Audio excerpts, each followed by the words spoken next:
Hi there. Welcome everybody to another Fireside Chat with Eimear. This is our 19th one where I'm in conversation with a member of the Order of Bards, Ovates and Druids. And tonight is the night of the full moon, and she came up just about an hour and a half ago. So just type in your name and let me know where you're from. So somebody, KV, I think that's how you pronounce your name, from the Wirral. Matt and Danny from Portland, Oregon. Cindy from Virginia, that's wonderful. Hi, Ellie. Linda from Maryland. Wyvern from Oz. Beth from Abruzzo. Gunter Nall, lovely. Eva from Belgium, lovely. John Gilbert, Brighton, that's wonderful. Hi, Pauline from Somerset. And Anun from Seattle, that's wonderful. Hi, Jamie. Lovely to see you again. Elvira from Italy, wonderful. Ciao, Elvira. Claire from Hampshire, wonderful. That's wonderful. Oma, hi, Sean. Nice to see you. From New York, originally from Oma. Hi, Linda Joan. I'm always here. You're so lovely to see you, given that you're up very, very early in the morning. Lisa in Washington, wonderful. So tonight we go down under. We go to New Zealand, and let me introduce you to tonight's mystery guest. We have Charlene Hillyard. Charlene, you are so welcome. Oh, kia ora, thank you. And it's exciting and slightly nerve-wracking to be broadcast around the world to all my fellow Druids. So thank you for inviting me into the worldwide globe of groves. Absolutely. Isn't it wonderful to be able to do this? And thank you for getting up so early. I know it's 9 o'clock where you are, and it's tomorrow. Yes, well, I've got another day up my sleeve, haven't I? It's Friday where you are and Thursday where we are. So anyway, it's wonderful to see you. And actually, was it this time 2 years ago we met for the first time at the Shaboda gathering in New Zealand? It was, yes. It was, gatherings.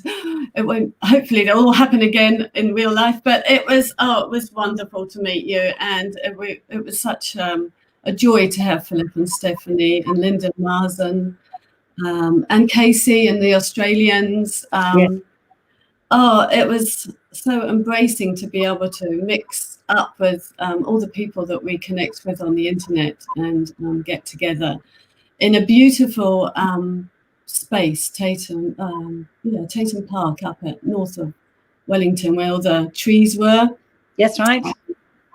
And very, very special. It took all these things, as you know, take a lot of organizing, but once you're in it, you bring together everybody's talents and expertises, and it was such a joy. The weather was beautiful. It was summer, and yes, we were able to do all our ceremonies outside in different parts of the forest, do all the initiations for the bards and the ovates and Druids, and that's where I was initiated. It was my first public, initiation, because on my other ones, the timing wasn't right to have initiation, so I did it in different places. A place I normally go to up the coast on my own, and that's fine. And I've helped with initiations there. And when I went to Australia with Pamela, I think that was the year before, and I met Ben, and I helped with the Bard and the Ovate initiations. I nearly got initiated there as a Druid, but the timing wasn't right. But it was lovely to be initiated on the home soil. Wonderful. Yeah. I have fond memories of that gathering, because I remember the porphyry. That Maori welcoming ceremony that Moira and Joanna did, and that was just mind-blowing. It's very special. It's calling the visitors onto the land, and we were lucky. We had a Maori elder who was able to teach us song and do a little speech too. I can't remember his name, so it was probably this time of the morning, but it was lovely. Yeah, it is. We in our rituals, we often, we always honour the gods and goddesses of the land here as well, and so we've got an integration between the Celtic and the New Zealand ancestors and gods and goddesses, which is fitting. I thought I was absolutely, and I was very impressed at the weaving you did of, our, I suppose, Celtic, for the want of a better word, Druidic traditions with the Maori ones, and just lovely. I see Linda Jones saying that event was very special. Yes, it was, and I see Adi is also from New Zealand. He's just joined us, so also, and I remember Moira calling using the Maori language, and then Philip speak, who are you, blah blah blah, and then he spoke as the we two groups of visitors, so some from Europe and others from Australia. So Philip spoke, and then I know Moira had asked me to create a song or a chant to answer or to support Philip in his words, which I did, and then Elkie came and spoke, and then all the Aussies had this amazing song, and I was just blown away by the whole ceremony. So we have the hosts doing it because they know what they're doing, and then you have the guests coming and still able to have a wonderful response to the call. I thought it was beautiful. Yeah, it is. It's the welcoming, and then Morais here is they do the karakia, the welcoming of the visitors into this space, and that's what we wanted, is to welcome, not to create this us and them, which sometimes you feel, but embrace everybody, so that we become one whānau, one family together, which is what we are. And that's what you did. You conveyed it. It was absolutely wonderful. I really, really enjoyed it. So, were you born in New Zealand? I was born in New Zealand. My parents are New Zealanders. Their ancestor, Dad, goes right back to Scotland. He was a MacDonald and came over in 1840. His great-great-grandfather, and landed at Otaki Beach. He's a whaler. And married Te Rapaha's niece to Kopi, Māori chief. And they bought some land at Hoa Whenua, which is north of Levin, with gold. And then Hector learned Māori because there weren't many Europeans up there. So he was fluent Māori and Scottish, English. And Mum's family came over from Austria, where they left during the First World War and came over. So I've got that sort of ancestry back there. But I was born here, and at 10 months went to England, to Wimbledon, because Dad was a tennis player for the Davis Cup, New Zealand Davis Cup tennis, and a jazz musician too, played it in a jazz band here and ended up playing drums in Ronnie Scott's in London. And so he had tennis was his passion. So he played at Wimbledon and won the men's doubles and became a member of the All England Club, the only New Zealander ever to become a member of the All England Club in London. And so we had my brother and sister born in England too. And then Dad's job, he turned his passion, tennis, created a professional tennis circuit, and it was called World Championship Tennis, and then got some music jobs, and he sort of made his life there. And as we were growing up, we would have our cousins coming over and staying with us because they were doing an overseas trip, and I got to meet my family from here. And curiosity led me back to New Zealand in my early 20s, and I loved it, but it was so different then. It was the land's called, and the fresh air and the sea and the trees, but I couldn't make up my mind, so I travelled a lot. I had a boyfriend at the time. I wasn't always a teacher. I used to work for Biz News, part of the BBC in England, and then I got a job at TVNZ here because of my dual nationality, and then travelled with the boyfriend I had all around Australia for 2 months, backpacking and camping, and was lucky enough to stay at Ayers Rock with the Aboriginal people for a week. It was very hot, so we went walkabout in the morning and late at night and kept cool in the day. That was mind-blowing. Ayers Rock was like watching a jewel. I don't know if you see opals, but they reflect the light, and Ayers Rock is like that. It's gold and reds, and it's like a living entity. Which is why it's so sacred among the Aboriginal people there, and they've don't allow people to stay right. Well, I don't know, but I think they don't allow people staying right there now. The tourists have to stay away. But that was very special. And then went back to Fiji and Rarotonga, and then came in Canada, United States. And after nearly 2 years of traveling, got back to England in the winter. And after the initial rah-rah, it's great to see you, I thought, oh, what do I do now? My boyfriend got a job in Plymouth. I couldn't get a job in TV there. I could have worked on Blue Peter one day a week, or one day a month, but I needed work for the rest of the time. New Zealand TVNs wanted me back, so I came back, and we had a long distance relationship for a while, and then nearly married him, then changed my mind. All that's history, and decided to stay in New Zealand, where I met my husband, who came from England, and a village not far from where I did, because we moved from Wimbledon to Chew Village. He came from Cold Harbour and Dorking. We used to go to the same pub, but I used to drink in one bar and he used to drink in the other bar. Lots of times we could have connected, but we ended up meeting here. And it was 34 years ago. Gosh, I feel old. So you were born in New Zealand, and like your grandparents were there, and how did you connect with the landscape then, given that you had spent a lot of childhood in the UK and then all the traveling? What is it that calls you about the land in Aotearoa? It's the energy. It's the energy of the earth. It's I know that does sound weird, having most of my life in England, and I connected obviously with the energy of certain places in England, like Glastonbury and Wales, and I never went to Scotland or Ireland there, but I have since that been to Scotland, and Scotland pulls me too. There's a certain energy. I think we have connections with different places when we travel. For me, it's trees. I love trees.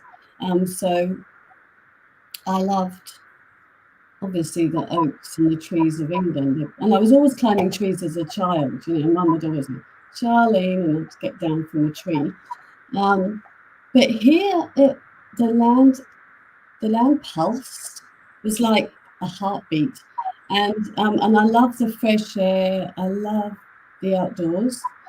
The forests are lovely. The trees obviously are different, but they're similar in the same way. I mean, the oak is our druid tree. It's an ancestral protector. And over here we have the kauri, which is 2,000 years old, probably similar to some of the oaks. And he's the protector. He's called Tane Mahuta. He's a lord of the forest, they call him here.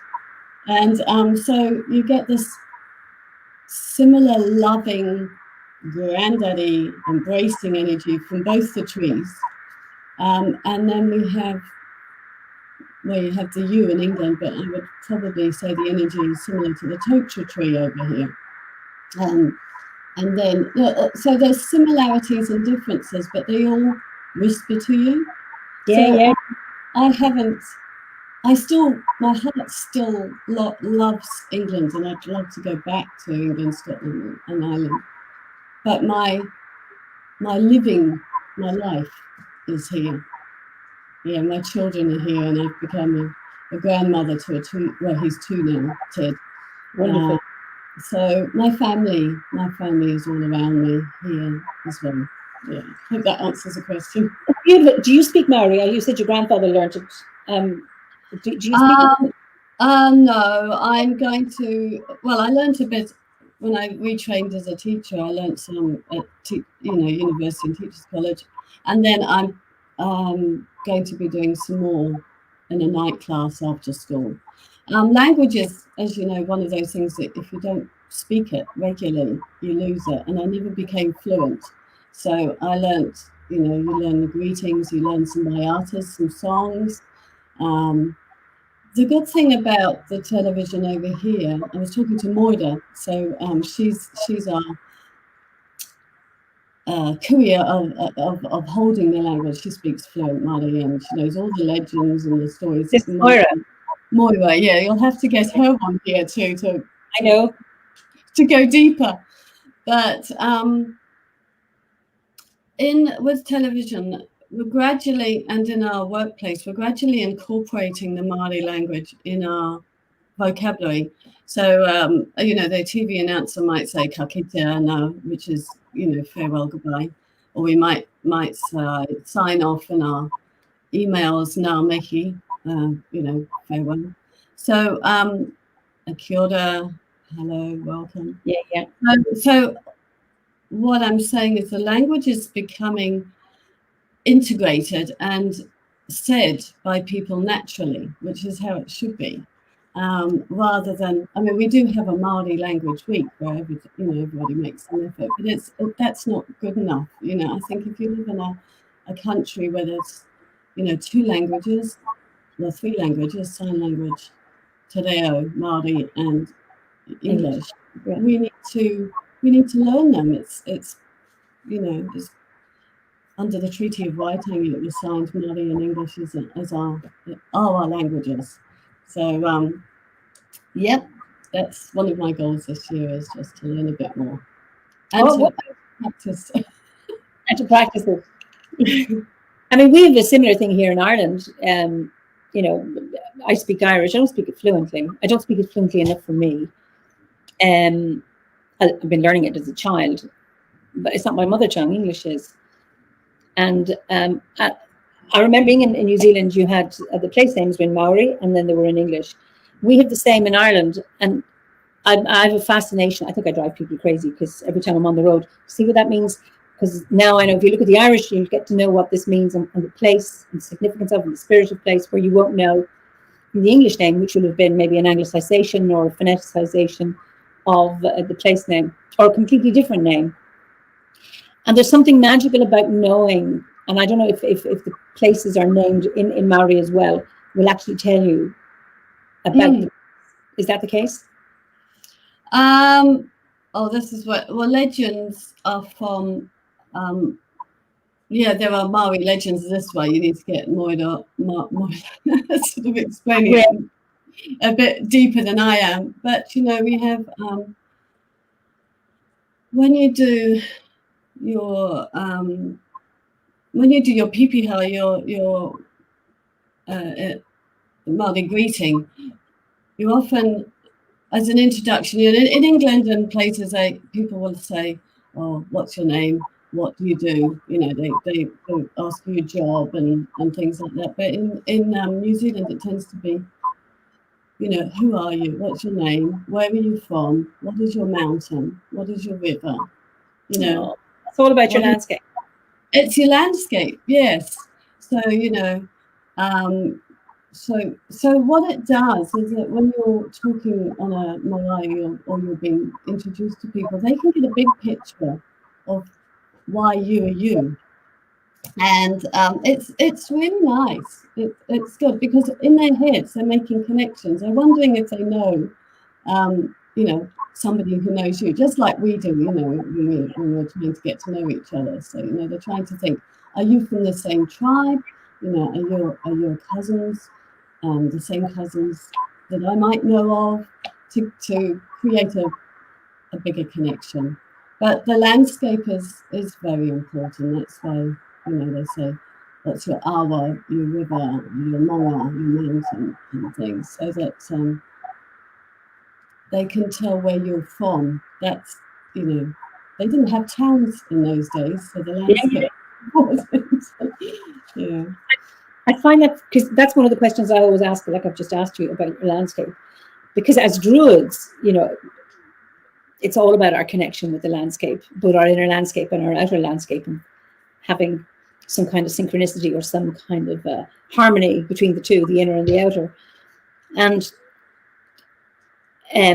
I'm always interested in how people engage with the landscape, those who are born there and belong there, and then those who have moved there. Like I live in Kilkenny, from here, and how I connect with my landscape and how it claims me.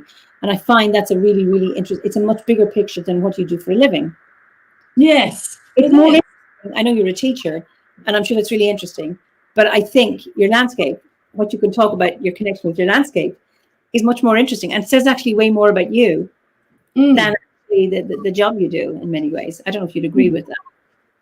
Oh, I do, because it's that spiritual connection, isn't it?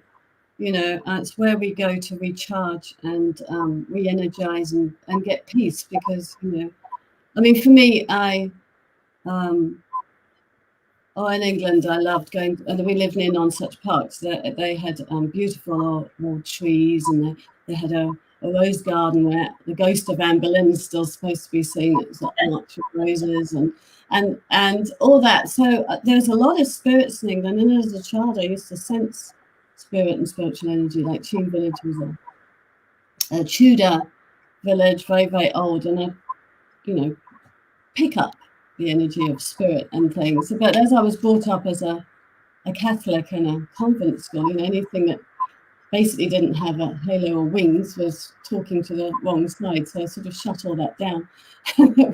It wasn't until I came to New Zealand. My aunt is an artist, and she's very spiritual. She paints beautiful pictures, and the colours that she uses are lovely. Anyway, we started talking about spirituality, and I told her about what I had seen and experienced, and she does too.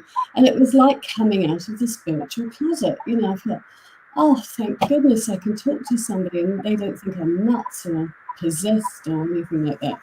And she was great. She was really good. I could just feel that sort of connection. That's what moved me away, I suppose, from that Catholic religion. You know, I mean, I honour it, because, like I said when we were having a pre-chat, I love the frankincense and I love the singing, and you know, that's part of me. I'm not going to let, you know, I had some wonderful times with nuns and things, but I moved, going through the spiritual search, navigating my way through the spiritual search, I think I can call it.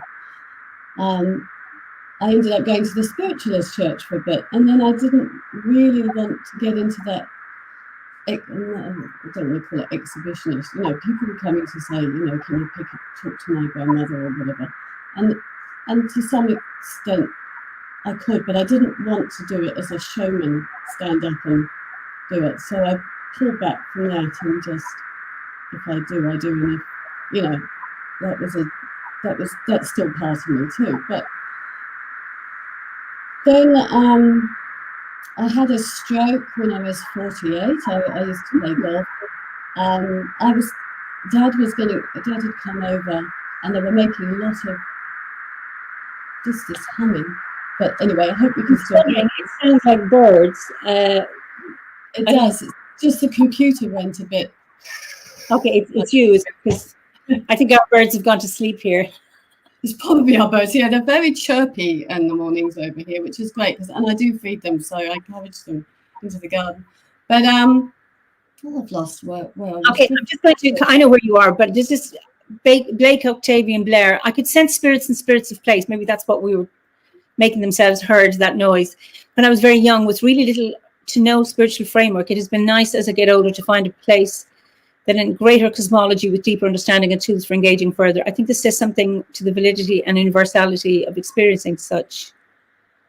I think it's lovely to be able to, and it's great that you had your aunt to validate that experience of you sensing spirits. Well, it was so normal to me as a child. You know, I didn't get any spooky experiences as such. And, you know, I would ask, I suppose it's just like when you meet people in real life, you know, it was like, who are you? Why are you here? What do you want?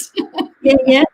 I mean, for me, when you pass over, there isn't really a change. There's different needs, and I believe that there are guardians and guides who will assist that person in that transition from this place to the next place. You know, and a lot of religions talk about that, be it angels, guardians, guides, and, you know, we go somewhere and we we are greeted a bit like on the right, welcome. We'll probably have I'll have my grandparents there, I'll have some cousins there, I'll have some friends who've passed over, and I'm looking forward to seeing them again.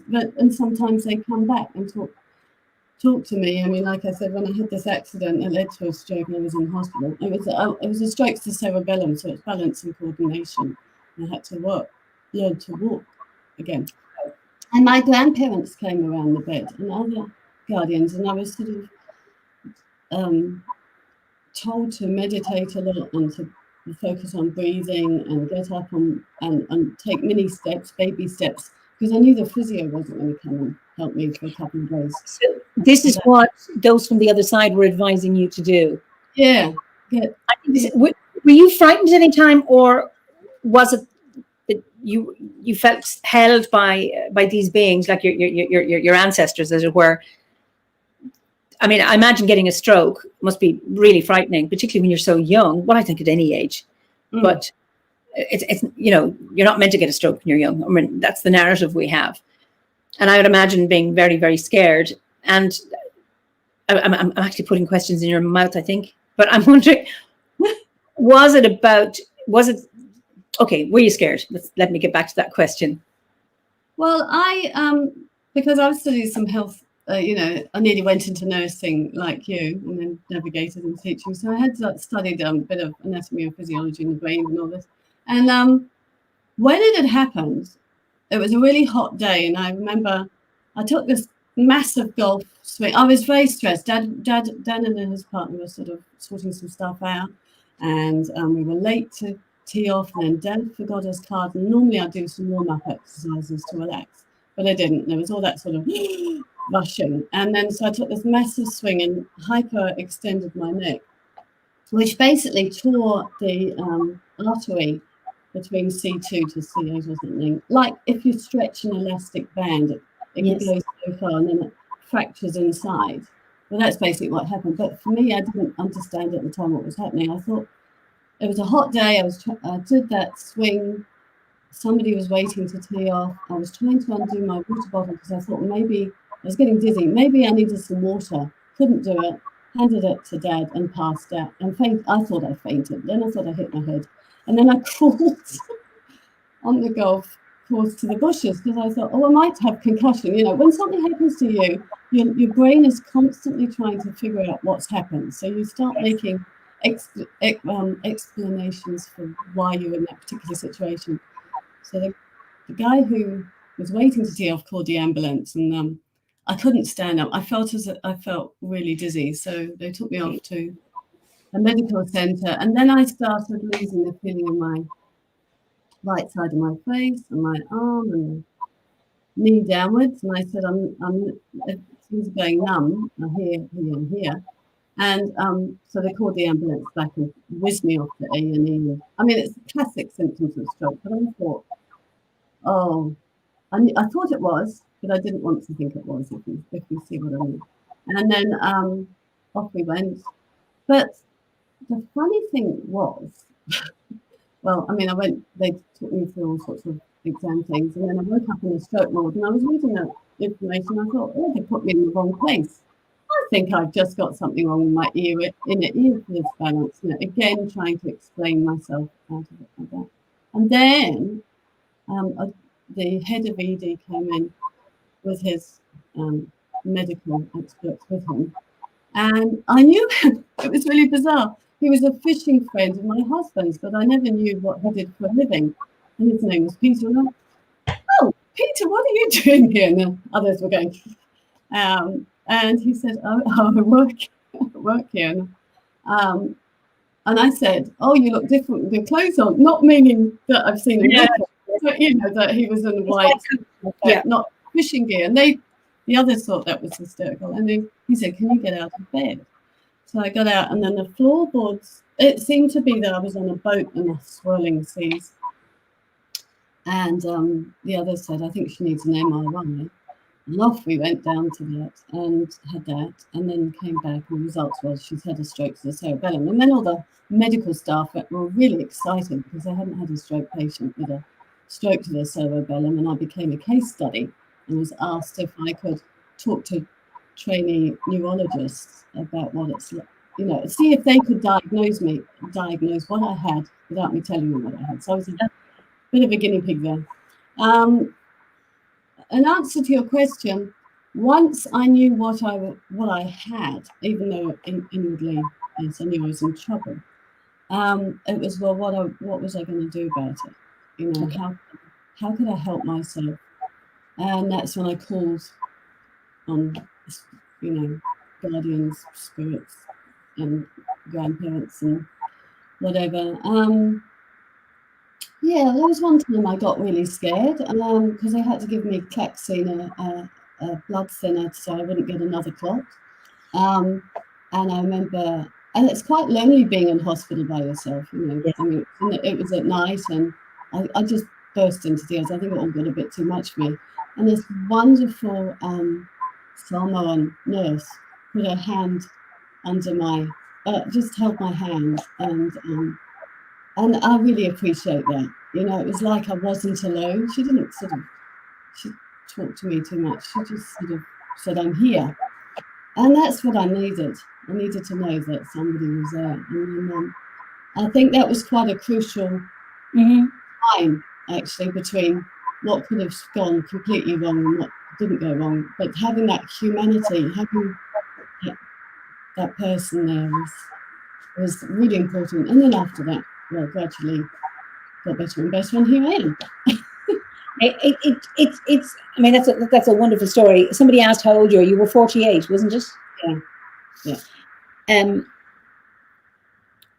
Just highlighting the importance of touch.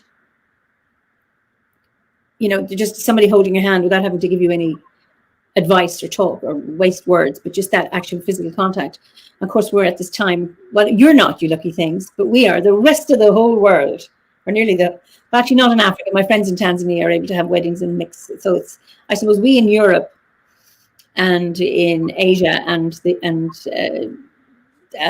North and South America and South Africa particularly as well. We're not allowed touch, and the importance of touch is really, really important. And Maka Smith says those random acts of kindness speaks volumes.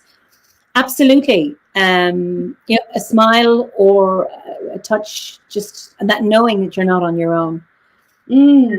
I think it's so simple, so basic, and we're not. And having a kind word to say to people. I mean, we are in a very fragile situation over here. I mean, people are saying, well, you're lucky and things, and we have managed quarantine and isolation. But recently, somebody got out, they tested negative, but now they've tested positive, and we have all this contact tracing going on, and we don't know. An announcement's going to be made today whether there might be another type of lockdown in a particular area or not, because they're still trying to trace the people that person got in contact with, the people that got in contact. So we always knew it was going to be tenuous. We always knew that because we are having our Kiwis back and people coming back home, and they're allowed, obviously we want them back, and we're doing the best we can, but this virus is just something else. And but it's kindness, going back to kindness, as when we went through the first lockdown, we went hard and fast. The first thing that she said was, be kind to each other. And wasn't that an incredible thing to say? Because if it was her way of de-escalating the panic and the fear, And then we had the teddy bear hunt. So it was based on that. We're going on a bear hunt and we're not scared. So people were encouraged to put teddy bears in their windows. So to show we're not scared, we're going, this is a virus. I'm not scared, yes. Well, we were a bit scared. Obviously, it's the unknown. And so what that went, we were allowed to go out for walks, and but what it meant for the children is they could spot the bears as they were going down the road and count the bears. And if you didn't have a bear, I mean, I saw all sorts of things like giant pink panthers and elephants and things. Not everybody had a bear, but it gave people hope. It also brought us together in our communities. Like I live in a cul-de-sac, and we all go to work and don't see each other a lot. So I set up a Facebook Dunmel Way group so that we could be connected, and if anybody needed help, we could help each other. And also university students were offering to do shopping for older people. My daughters, who are in their 30s, were telling me not to go to the supermarket and they'd do my shopping. And I could order vegetables or fruit from markets that would be delivered to the door. So what I would do is I'd get a big box for Siobhan, my daughter, and me, and split it. So when she dropped off my shopping, she could pick out vegetables and fruit, which is fresher than, say, in the supermarket. So people, but having that kaupapa, the umbrella of kindness, and in our heads, meant that we were looking out for each other all the time. It became and it is a community effort to stay safe, and to look out. So that's what got us through, and we were lucky to be able to go outside and walk. But it is very tenuous. We don't know how safe it's going to be until 1 o'clock this afternoon. But I don't want to go down that track. I think hope is so important. And I found a little poem here. This is Barry Bracefield. He's a New Zealand writer, and he's written and it's called Wisdom of the Four Winds. He's written a sort of, it's a bit like Philip's gorgeous animal card deck. Has written them about the New Zealand birds, animals, stones, and trees. But he talks in the beginning of his book about hope, and this hope and kindness is the message I've got today. Yep. It says, hope is all around us. Hear its voice in the call of the night. See its colours in the rainbow's light.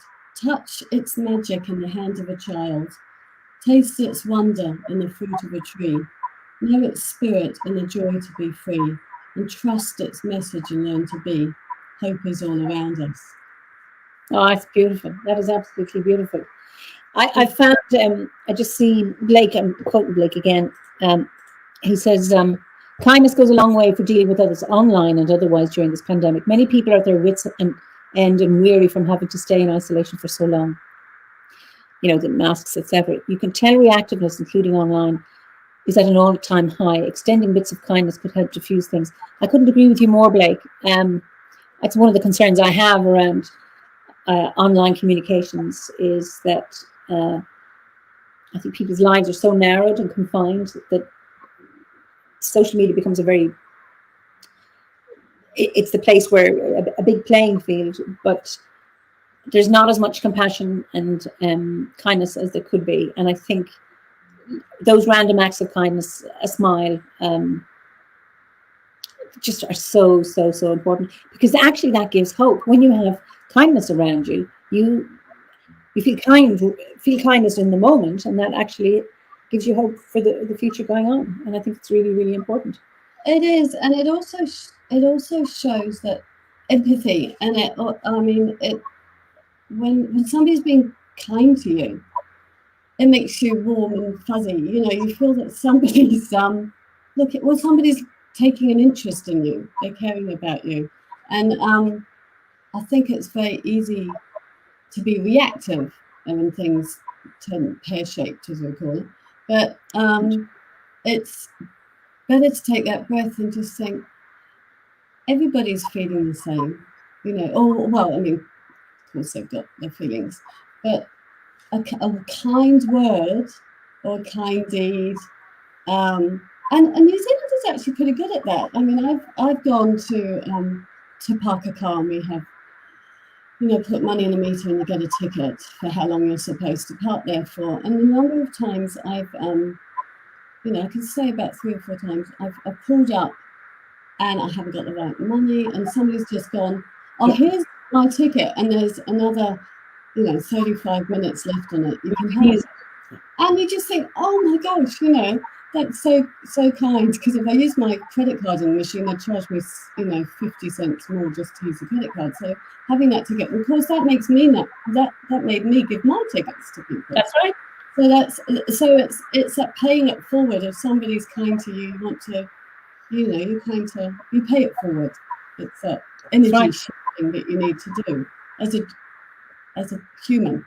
Yeah. And that doesn't take much. There isn't much sacrifice in saying, I've half an hour left on my ticket, I'm going. It's no use to me. It'll only go into the bin. Have it to you. I mean, and then it sets up a culture. I've experienced that. And I've often, when I realize, I'm looking around for somebody to come near me so I can give them my ticket and say, listen, don't bother putting money in that. This is whatever. And I think that's just a lovely thing to do. Yeah. And I think we've all had, experiences where people have been kind to us. I mean, when I was 17 and I don't know how my mother let me go, but I had a best friend called Jenny, and we caught a flight to Rome, and then we had our return flight from Geneva back to London. And we were going to hitchhike, but I didn't tell my mum that. So I said, we're going to touch Spain and all this. And we got to Rome, and we couldn't find... All the youth hostels were full. Well, I didn't think they would be full. I thought you could just walk on up there. We didn't have the internet. We only had traveller's checks. We didn't have all the things that help us do things in advance there. And so we arrived in Rome, and two 17-year-old girls. Well, after a period of time, we were starting to attract rather a lot of unwanted attention, and I was beginning to get a bit nervous. And so we're knocking on the doors of houses, basically, and saying, is there a pension? Is there somewhere we can stay? Because youth hostels are full. And, a couple of no's. And it was starting to get late. It was about 10:30 by the time this lovely woman, Italian, woman, embraced us. We couldn't speak Italian, and she couldn't really speak English, but she grabbed us to her bosom and said, basically, I suppose she said, you shouldn't be out at this time of night. Come and stay in my house. And so we offered her money, and she wouldn't have it, and we stayed a couple of nights with her so that we could see Rome, because we still couldn't get into the youth hostel. And she was delightful and so kind, and we had a wonderful experience. And then we went and took the train to Florence, and by then we were managing to get our bookings better for the accommodation. But when we got to Switzerland, we had no idea how expensive it was. So we went over the border and found out how much food was, and got a flight and hitchhiked back over to Italy, did all our shopping, hitchhiked back to Switzerland with our goodies, and stayed in youth hostels. But the cars, people were so friendly. They just pick us up and they'd drop us literally to the youth hostel. At Interlaken, or up at Modern, where the mountain opposite the Jungfrau. So we were just beautifully taken care of. And so when I met a Swiss woman with my children at Owakuni, which is a skiing area on the North Island, and she was telling me of her travels, and I said, well, come and stay with us for a week.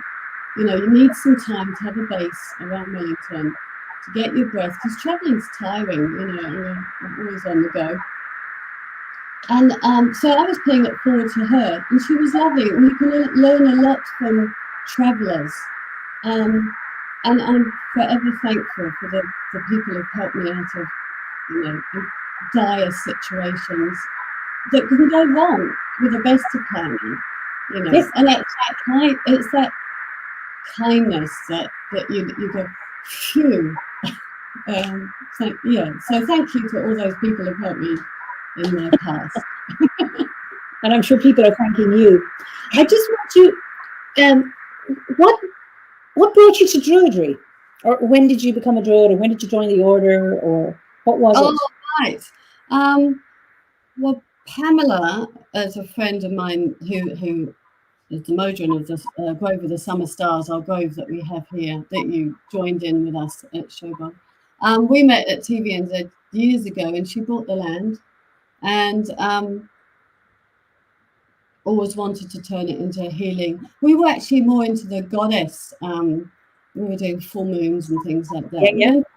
Philip came over to start writing his courses, and bought.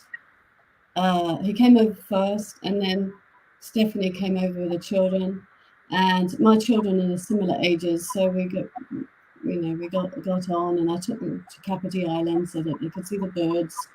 That's a very special place. It's a sanctuary. I've only seen it from Pamela's. It's gorgeous.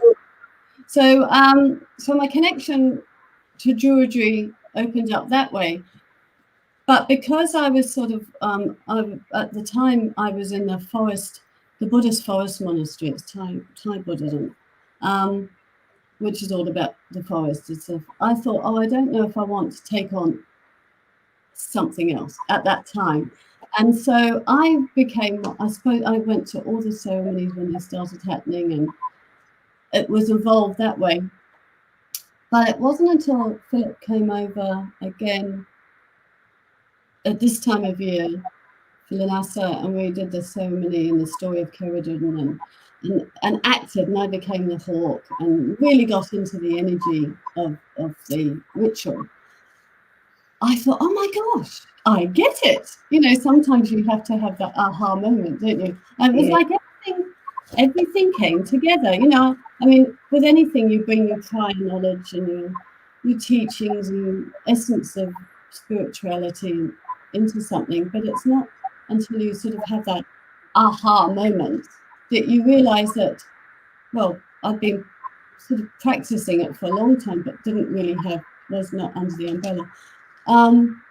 And so then I decided after that to do the OBOD course.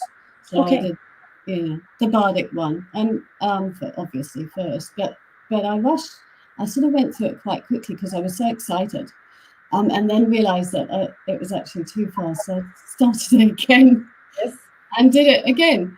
And I had a lovely Scottish mentor who was a McDonald. It was interesting, actually.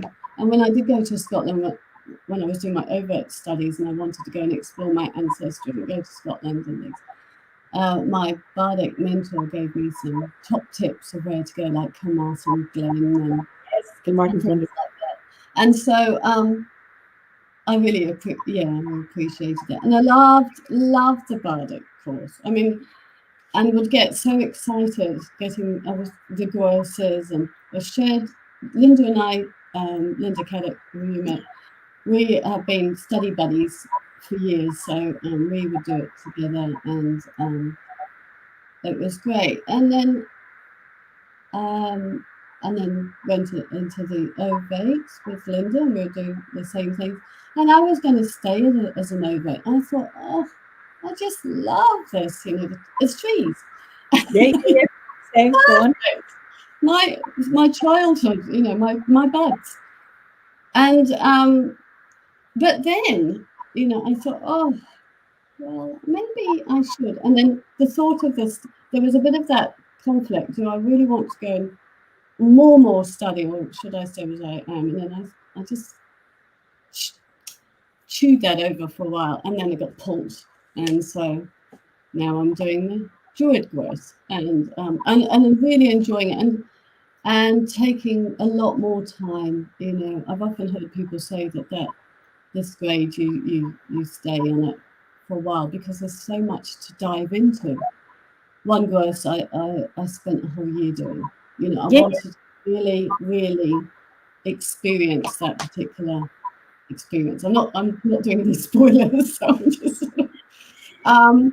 and yeah, I love it. So I don't know when I'll finish it, but at the moment it's about the journey, not so much about the destination. And so hello, Mary in London. Thank you for being my the one who reads my work.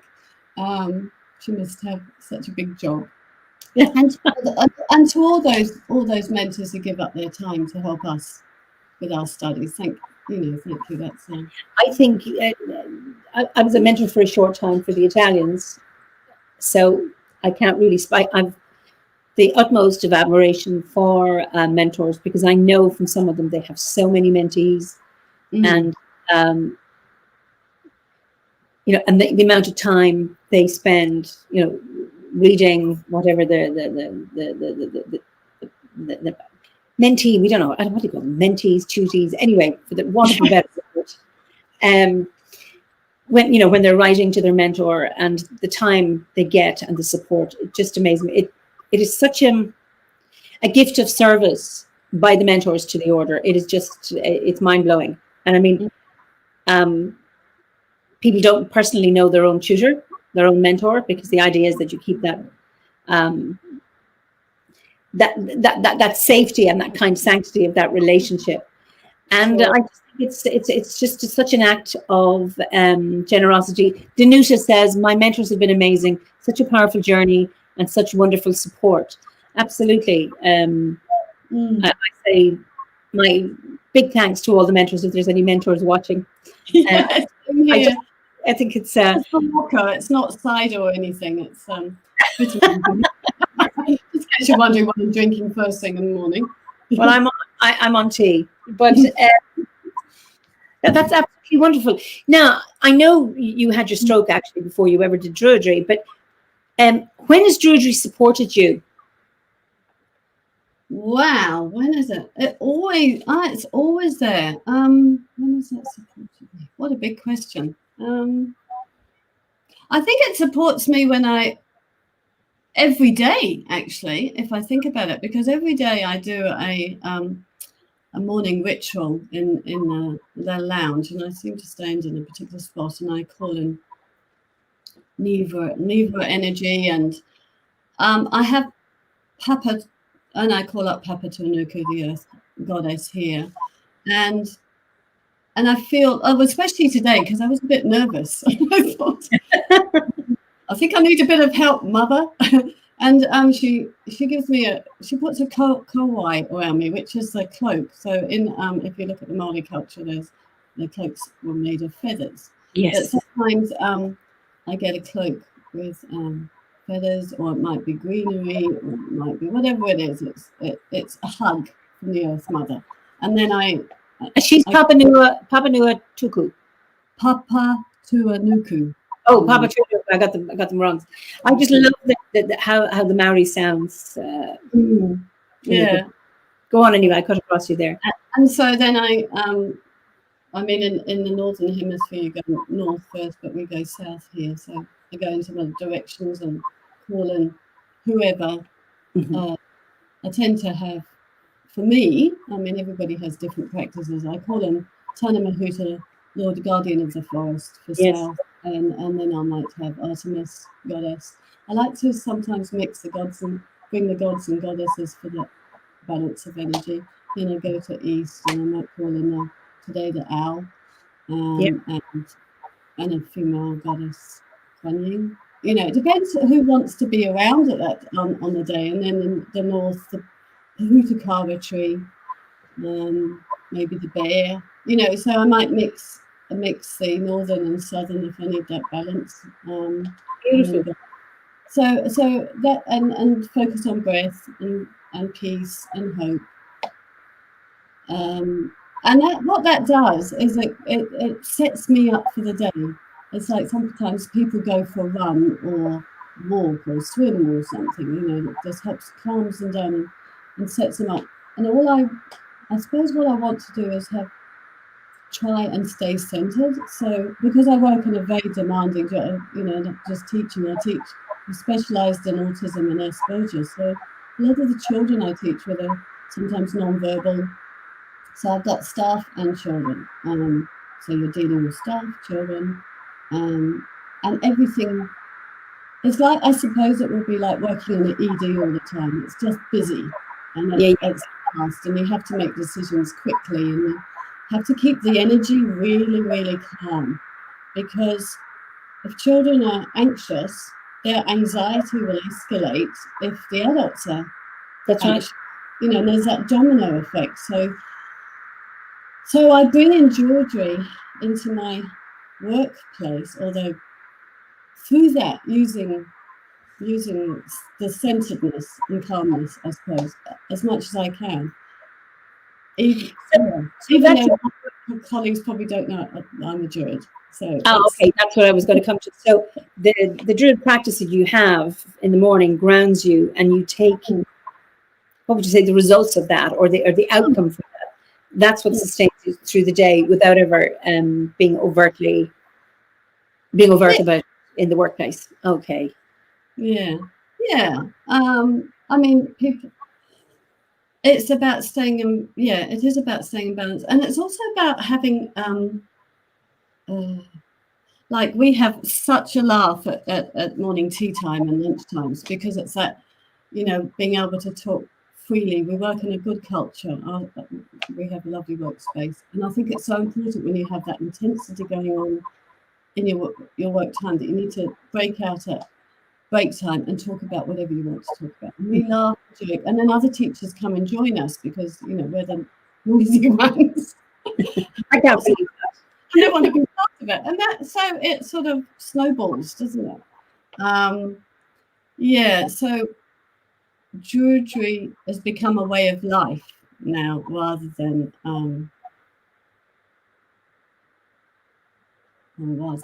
not a way of, rather than I am studying Druidry. It's integrated. Yeah, because sometimes I ask that question: is Druidry something you do or something you are? And yeah, I think it's a bit of both. I mean, I am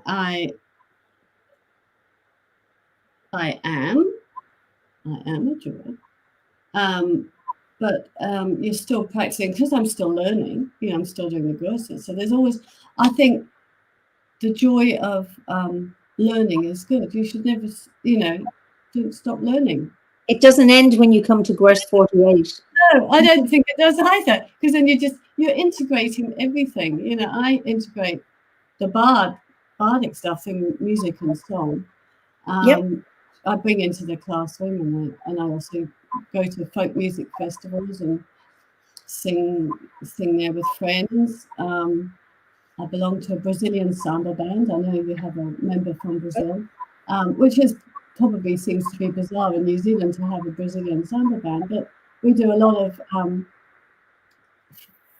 festivals. So there's we used to have the rugby sevens hosted here, so we'd dress up in costumes and play our drums and go onto the field before the rugby players came on, and we do the Newtown Festival. So we have dancers. We have about 45 dancers and 45 drummers when we're full on.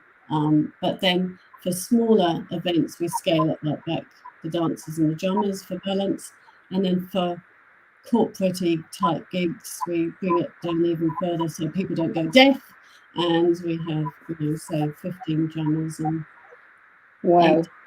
And the money that we make goes into, so we set ourselves up as a charitable trust. So the money that we make goes back into the trust, and that buys instruments. It pays for people to come out when we were allowed to travel.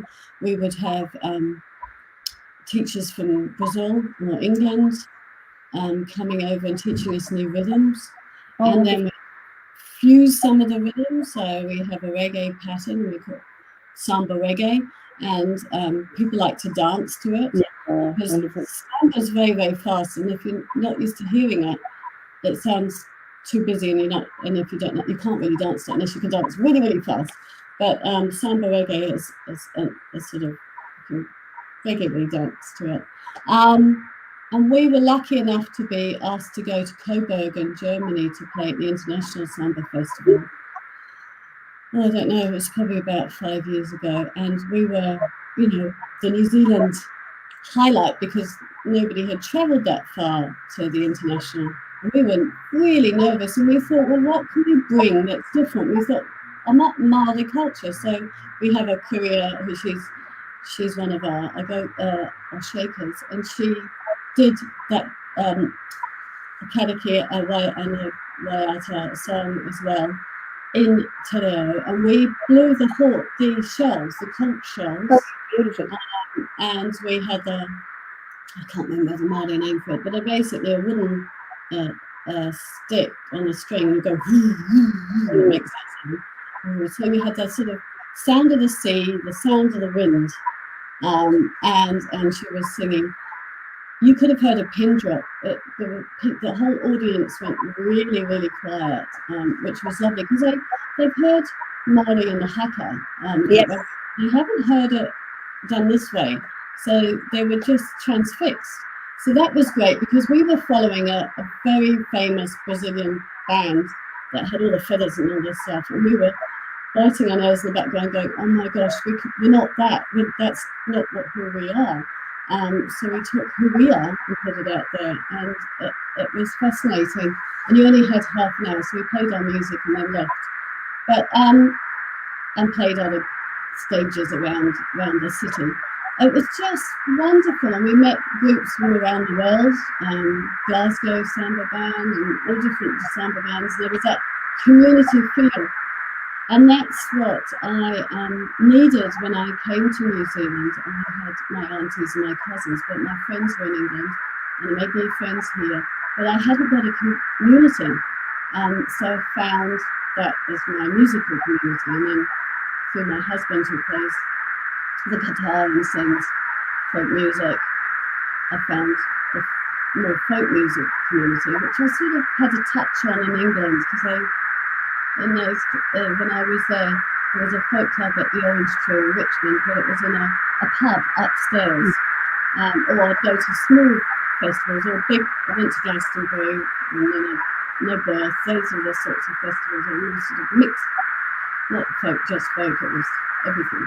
And then came here, and I was just trying to find my tribes, and Druidry is my tribe too. Just something you said there when you were looking at the Brazilians with the feathers and everything else, and that you said we were what we were, and this is how we presented. And I think that's such an authentic way of being. Is that, and it's the same with Druidry. You say you balance between the Puhutakara tree, and then you're talking about the bear. I'm not giving the correspondence, but you know what I mean. And that's one of the beautiful things about the order, is that you can combine different traditions that relate to you, because we're not one uniform being. Maybe going way, way back, we may have said, this is the village I was born in, this is the village I live and die in, and these are the people I know. And so we're very much an homogenous group where we live. There's so much heterogeneity now that we're mixes of everything. And to be able to integrate those in a meaningful way, I think that's beautiful.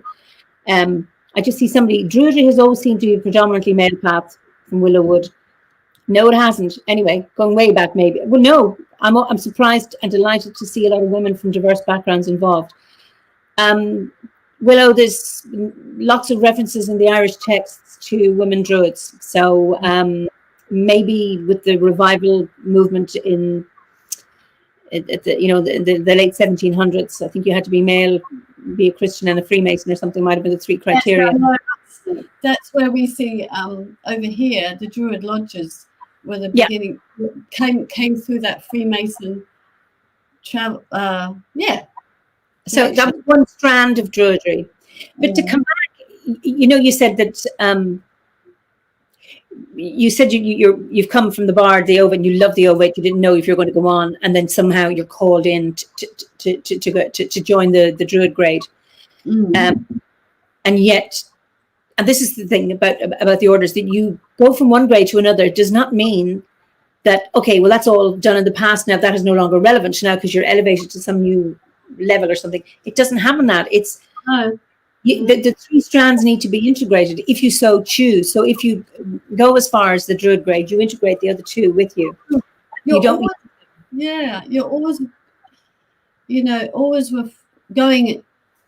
Yeah, it's not like a degree course, you don't 101, 201, 301. It's nothing like that. It's more like a spiral. You're going out there. Triple spiral.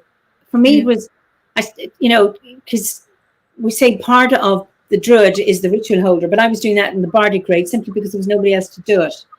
And I thought, what neck? I'm 10 minutes in OBOD and here I am holding rituals, but I had to do it. There was nobody around. I didn't know anybody. So, and then I was doing Ovate stuff during my Bardic grade because that's what I was doing. And I wasn't a Bard and I couldn't tell stories and I couldn't play an instrument and I couldn't write poetry. And I did all my Bardic stuff after I sent in my review. So it's all that mixed around. So when I describe it as like a triple spiral, you go in and you're back out. And which of the three is which grade. They're all mixed up, and that's what's so beautiful, because there's no hierarchy then. Yeah, it is, and you find yourself going through patches or months or something where you're more barred. I mean, I've just come away from the music festival, so it's bard.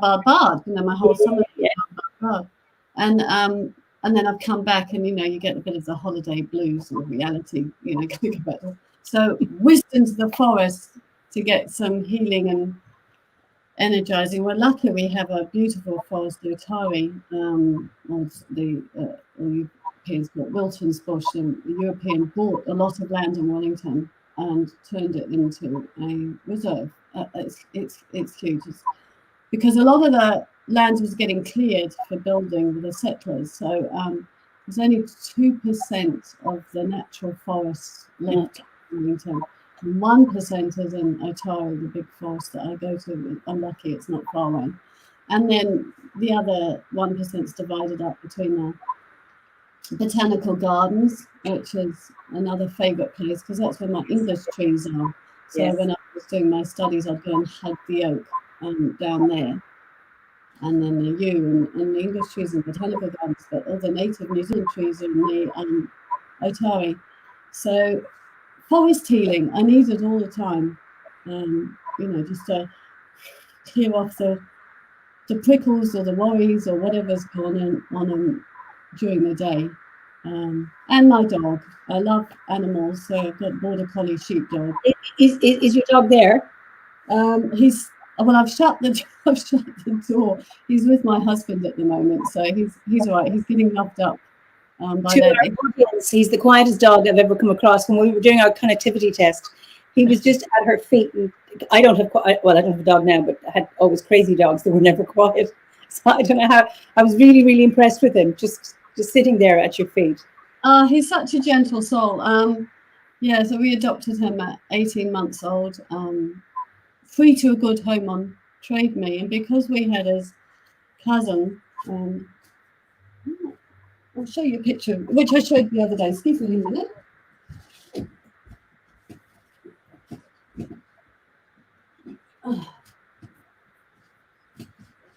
So this was the one, Jasper. So he was the first border collie we adopted from the SPCA. Actually, I was scared stiff of border collies, because when we went to Wales as children, I was bailed up on a farm by a border collie to a stable door, and I couldn't move. It was barking at me, and I was petrified. So now that I've ended up with two, I don't know why, but they've been fabulous dogs. This one, the latest one, Jake, he's different. The first one could round up sheep. Had a friend's farm, and he rounded up the Shetland pony, was white and fat. Nice, wonderful. In a pen. This one though, he's a bit clueless. He'll run around and chase him, but he's not trained, so it's not his fault. But he's a different personality. Like people, they have different personalities. But both of them have been my dogs. Don't tell my husband, because I take them out for lots of walks. An animal will come more to one person than and even though he of course he loves doing and things like that, he will just sit by my feet, Jacob, and he loves the energy of ritual and things. So whenever I do ritual, he's there. He's in the circle. He's with me, and that's quite special. So my dog's actually gone through all the training as well. So it's great.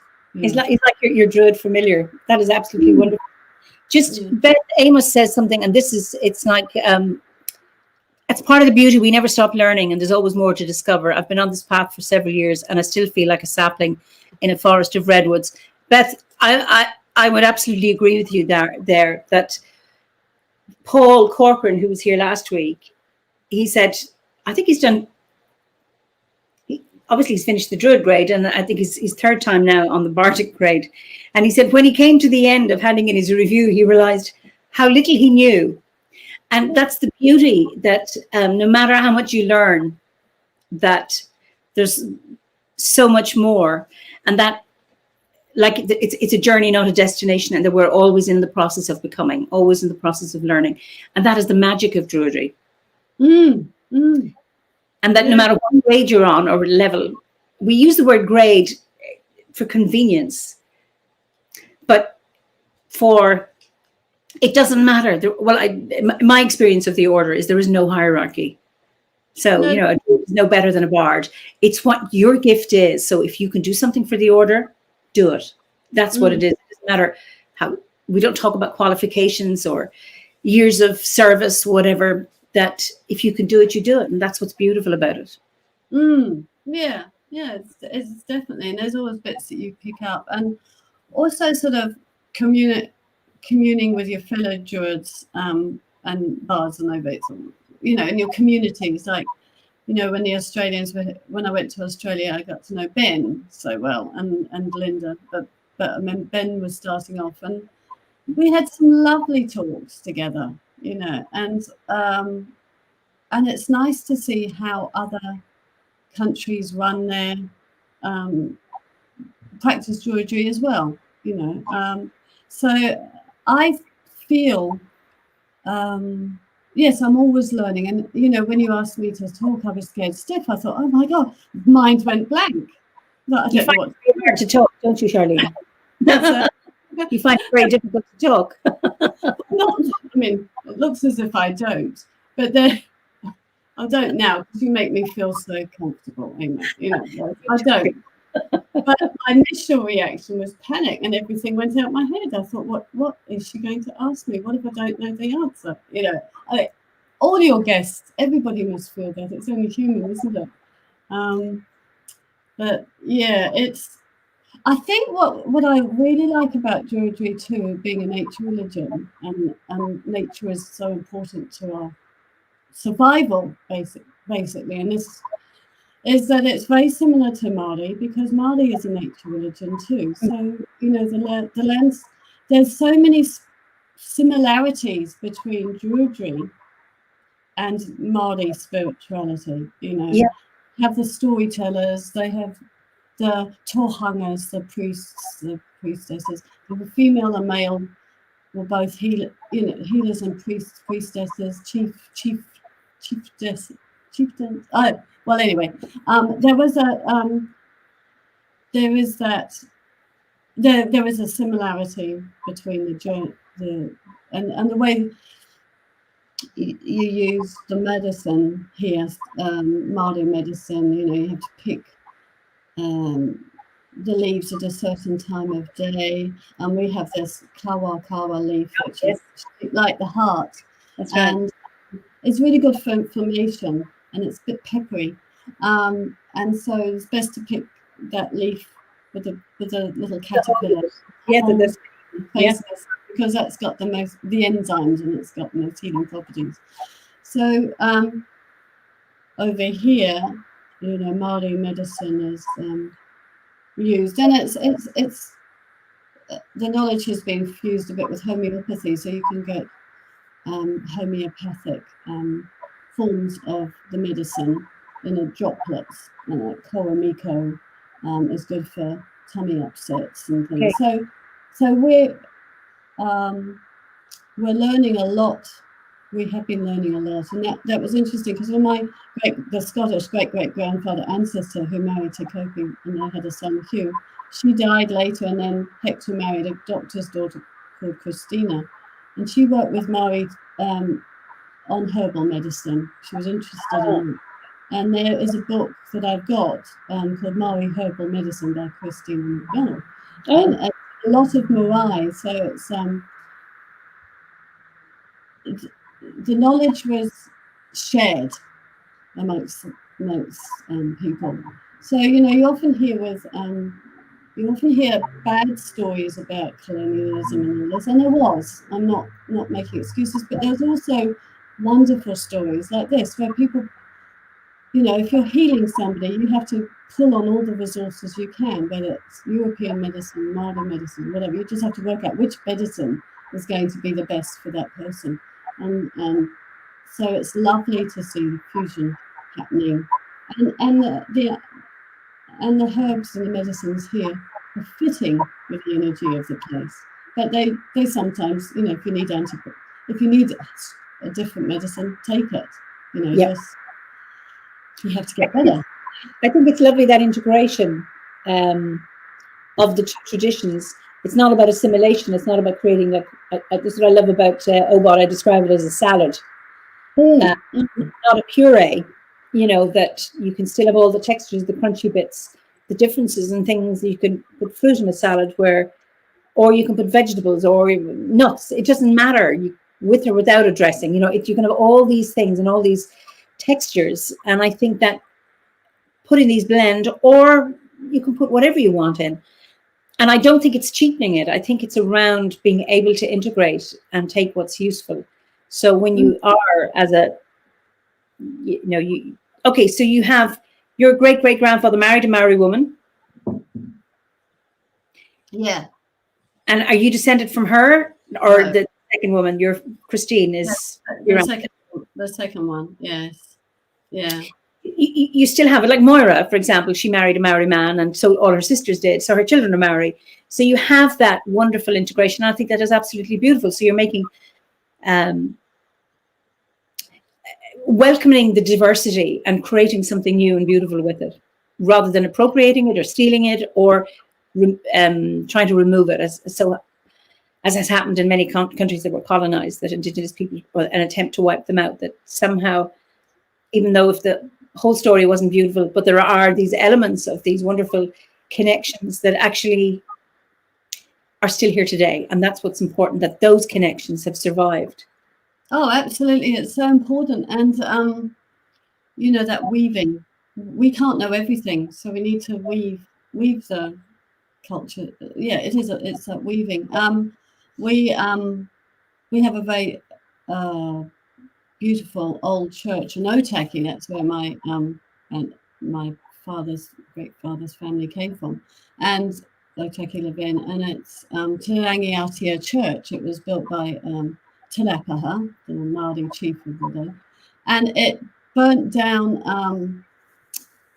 It was burnt down, and luckily they had managed to rescue. There were some photographs taken, and they managed to rescue some of the things in the church.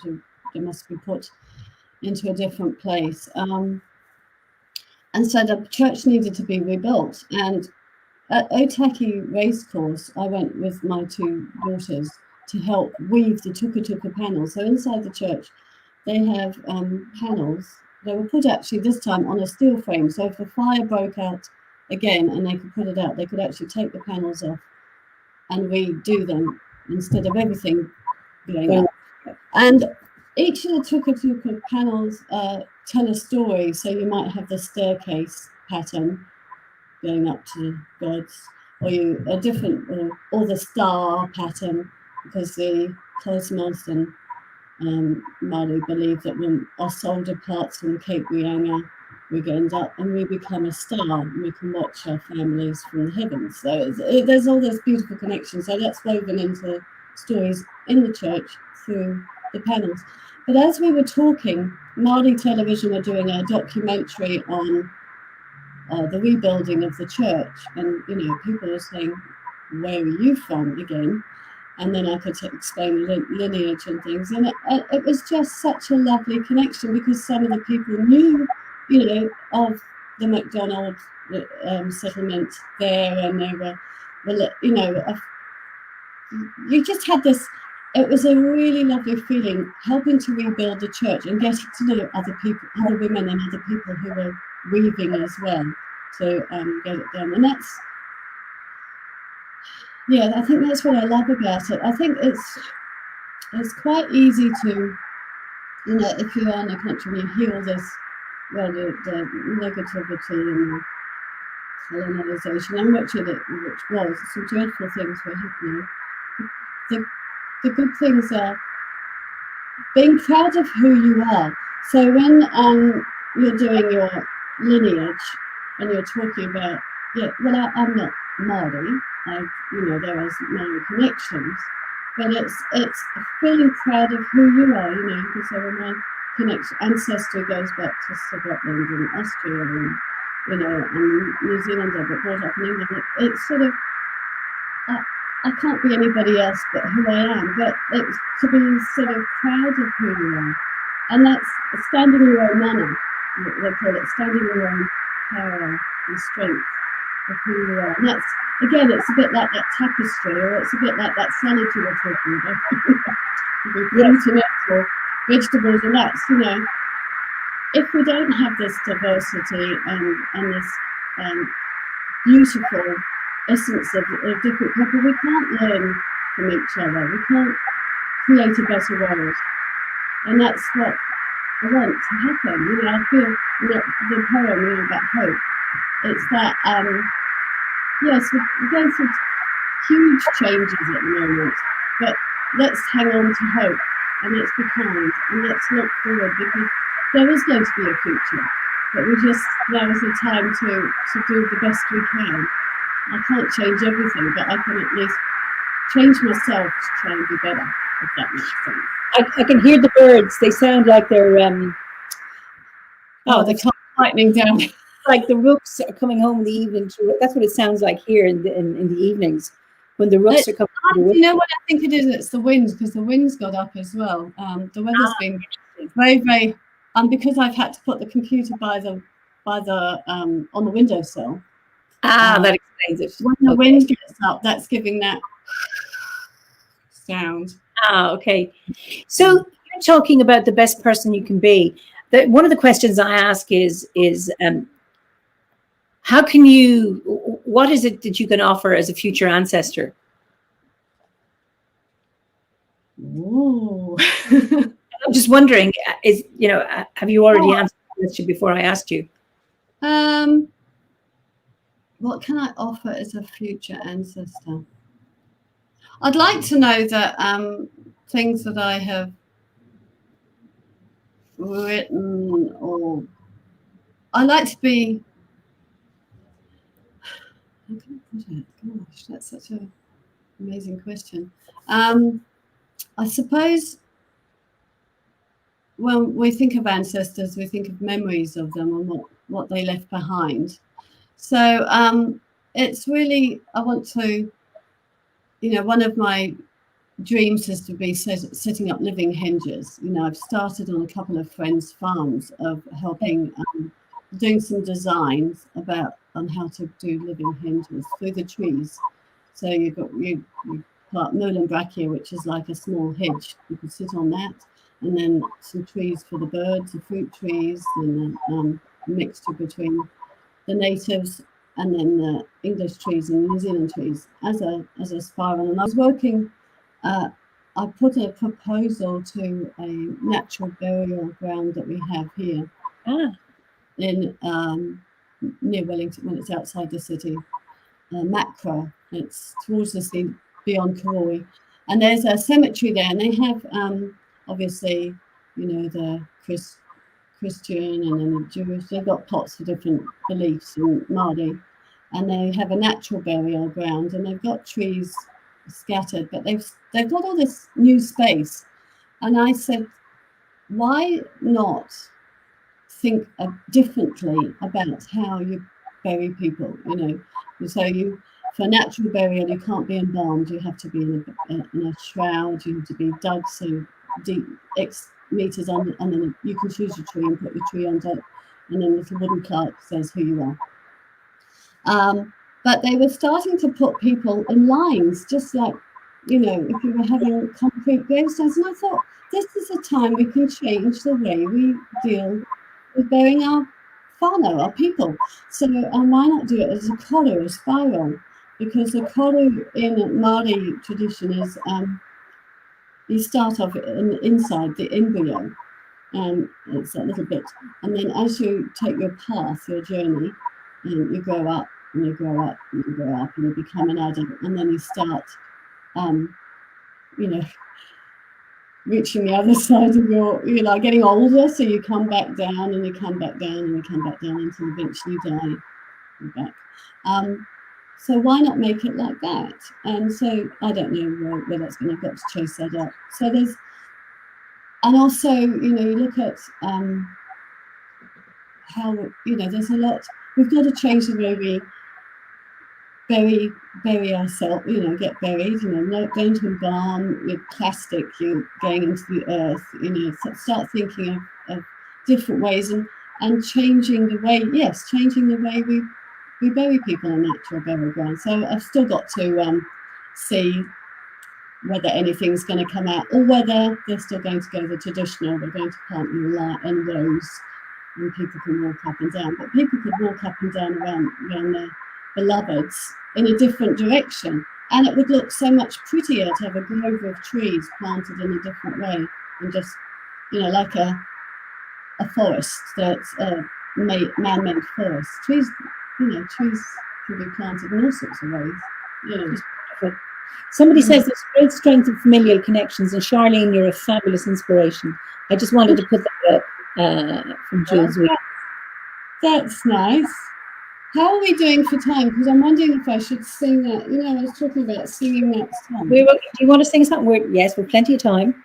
So this song is in Eimear, and it's about, I was saying before we went online that I used to be a scuba diver, and I was lucky enough to dive in this Poo Springs, which you're not allowed to do anymore, obviously, because they're worried about pollution and things. But the Poo Springs is a sacred place because it's very crystal, and Poo means bubbling up. And it's when, I suppose this song is significant to me because I feel, so many things are changing. And there's that bubbling up, a little bit of excitement, when you feel that anticipation, something's coming up, and you get a little bit nervous and excited.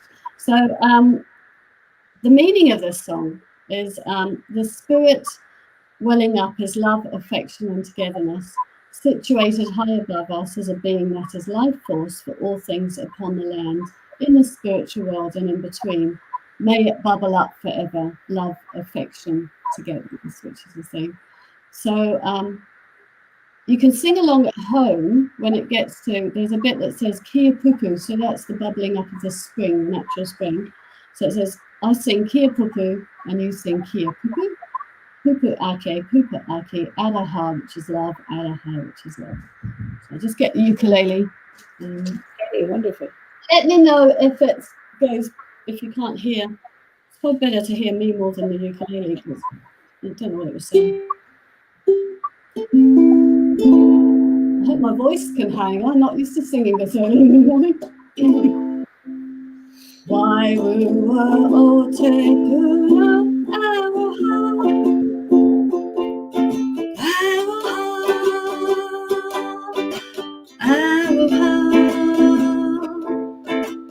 Why o te puna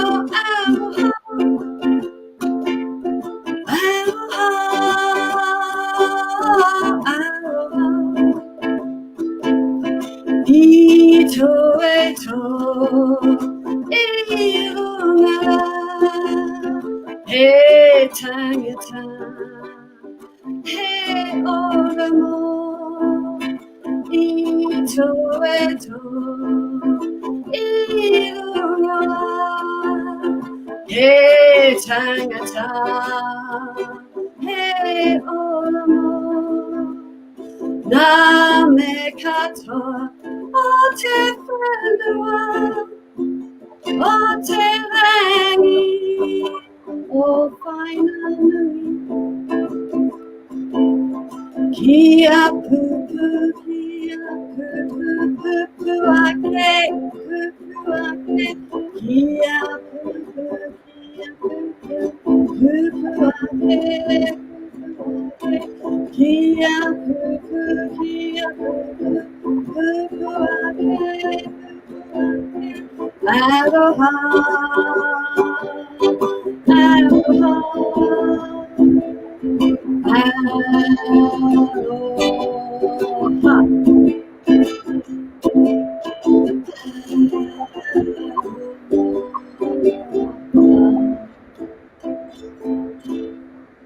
That was beautiful. It's a lovely song. It is a beautiful song.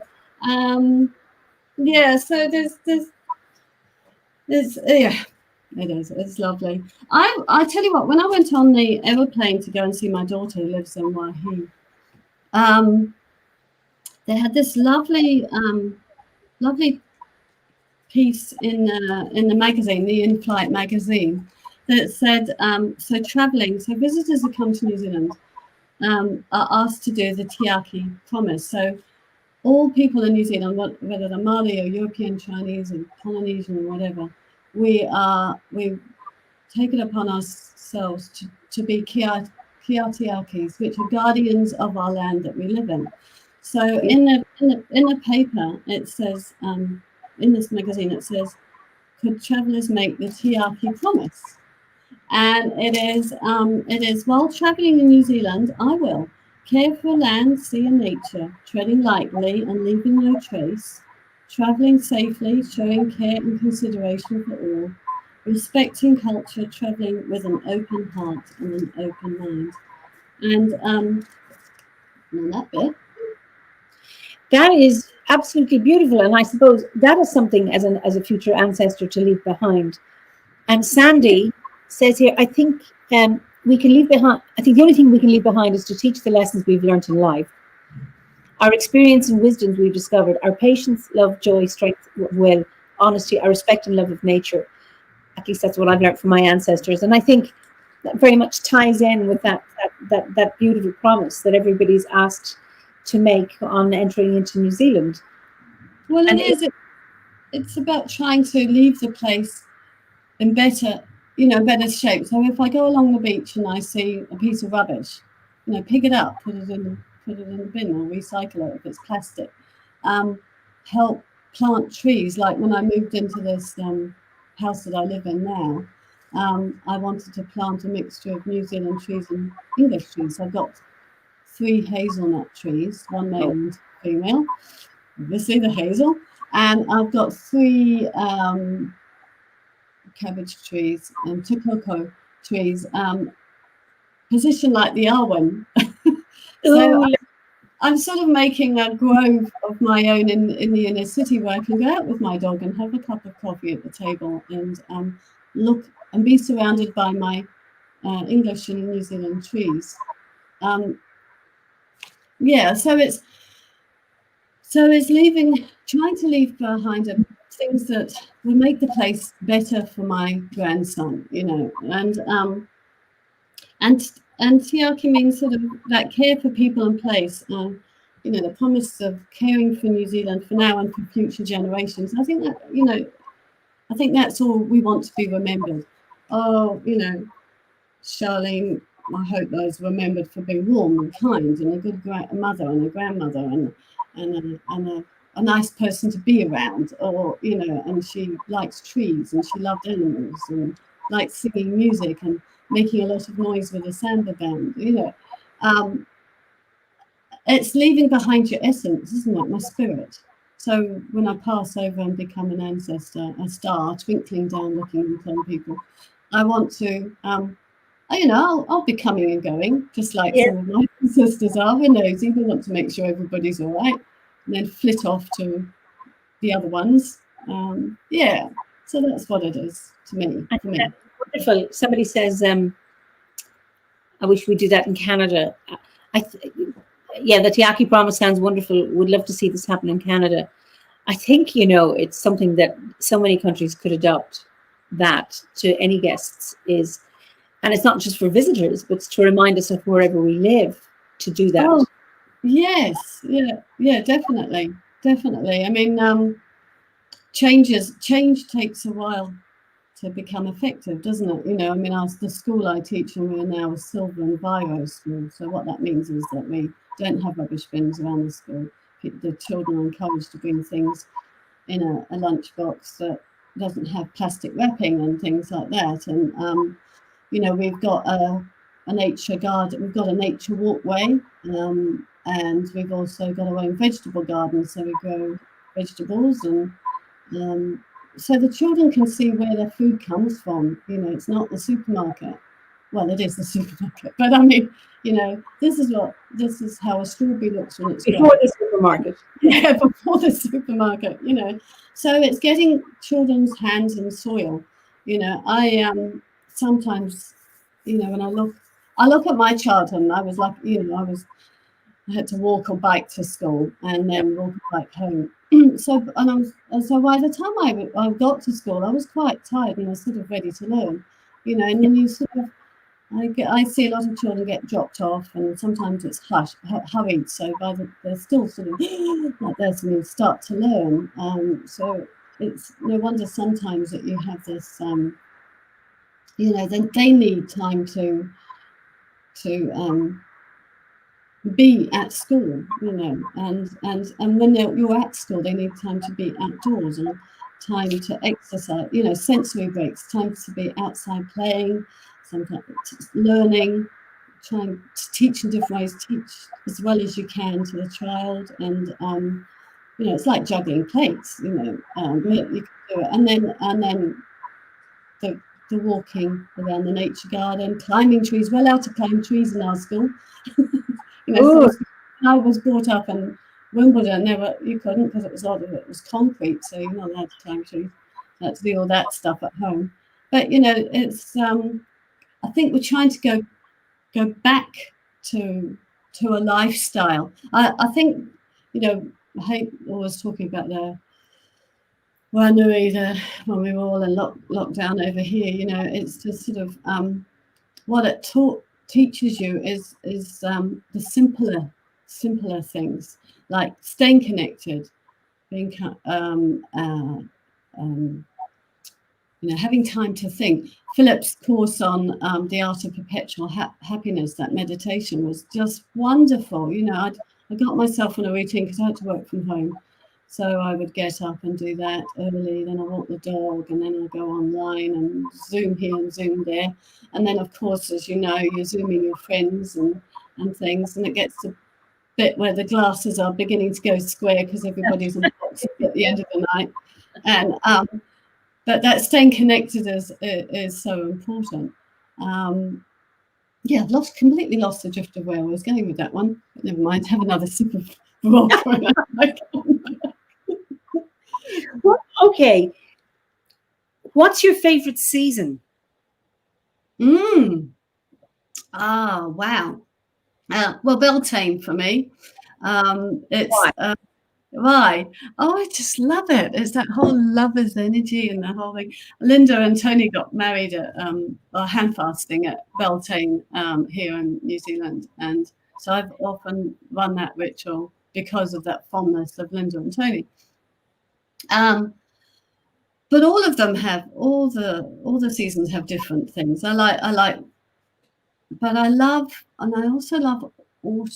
I love autumn, and the colours of the trees change colour and things like that. So spring and autumn. Summer's gorgeous, winter's lovely. But spring, it's that feeling, and Imbolc, that time where you feel the sap rising, that the life is coming back up the sap of the trees and the flowers, and you can feel the shift, the waking up, and then the Beltane is the enjoying it. But yeah. Yeah, and it's I feel that now because we're coming to Imbolc, and Philip was talking about that and the other evening on Tea with the Druid, and you know, preparing ourselves for Imbolc. And Paul, whom was here last week, he has for the last number of years organised an Imbolc devotional on Facebook. So anyone can join, and between 2 and 3 people, you choose a day for the 19 days up to Imbolc. With a candle and a focus on Imbolc and bridge. And it's absolutely beautiful to be able to, instead of it suddenly appearing, oh, now we're at Imbolc or at Lunasa or whatever it is, that notion of moving towards it. And I know Philip did it for the solstice as well with his 10-day meditation, which I found absolutely wonderful. And this is again Druidry, that, you know, how we look to the landscape and our own linear landscape and try and bring some kind of synthesis between the two. So here we are preparing for the next festival so that we're ready to integrate it into our own lives and seeing it in the outer landscape and the inner landscape. I just think that's magical. So I'm at Imbolc now, and I love that too. And I remember asking, I think was it Peter Costin, he said, the season I'm in, you know, that it's like wherever he finds it, that's what what he enjoys. That's his favorite at the time. I think sometimes a bit like myself, that I think that's just. I agree. Yeah, with the wheel of the year, the more you go round and round and round, the more you become, I suppose, a bit more sensitive to those changes before the next one. You can feel it in your body, the leaving behind of the last energy and shifting and preparing for the next one. And then by the time it comes, you're right there, ready to embrace that energy, and then sit in it for a little bit, and then you move on to the next one. And every year, I've been keeping in my journal the person for myself, what I feel in the transitions between going around the wheel again and again and again and again, and it's interesting. Yes, I think you just start to feel it and look deeper, because you're becoming more aware, I suppose, and you start noticing more, isn't it? It's an interest, and then there we are, the learning that's ongoing, isn't it? It just, And that's the amness, I think, about it. It's you absorb it into your being, and it's not something you have to do. It's something you are and become aware of. And there's a wonderful magic in that, and that happens as a process, because I don't think you start out. Well, I certainly did. I think I don't know if you saw my conversation with Danny from Brittany, and she described herself as a late bloomer, and I certainly would describe myself as a late bloomer. I think I was asleep for such a long time, and that process of it becoming and integrating it into my life, and it being, this is what I am. It's there. It's an ongoing process. I'm not suggesting for a minute I've reached some kind of heightened state of druidic enlightenment. It doesn't happen that way. But that's wonderful to be able to, when it claims you and you own it for yourself and say, this is something I am, rather. And I'm not talking about the label. I'm talking about something that's an internal amness. I think that is just what yes. I am. Exactly. I am. So it is true. Yeah, it is true. But it's also, we all come to where we are from bringing in past knowledge and experiences and things. So I don't have any regrets. I don't think, I wish I had started earlier or whatever, because I feel that everything that I've brought to studying Georgia, I suppose, has been valuable, like everybody does. We're sort of drawn to it from at whatever stage is right for us, and so nothing's lost. And I don't feel in a rush that I have to hurry up and finish or anything like that. It's I suppose you get to a point where you just feel a bit more contented, because you can draw on things if you need things, and if you don't know, you can always have a bit of a talk with somebody else, or say, oh look, how do you feel about it, or whatever, and it's that sense of the link, and the wider field. Luckily, with all the Zooms and the technologies and things, you can get that inspiration from other druids all around the world, like Philip's talks, and like your Fireside Chats, and Tea with a Druid, not everything, and our Facebook, we've done joint ceremonies with Australia, because we can't physically travel. Right. So lovely. Well, and you came along and Zoomed into that too. So I feel we're still in a time where we can be connected, even though we can't travel to the places. We can still draw on each other's wisdom and knowledge and experiences, and that's what's so valuable too. I absolutely agree with you. And can you imagine if this pandemic had happened 40 years ago? We didn't have mobile phones, and do we have them 30 years ago? No.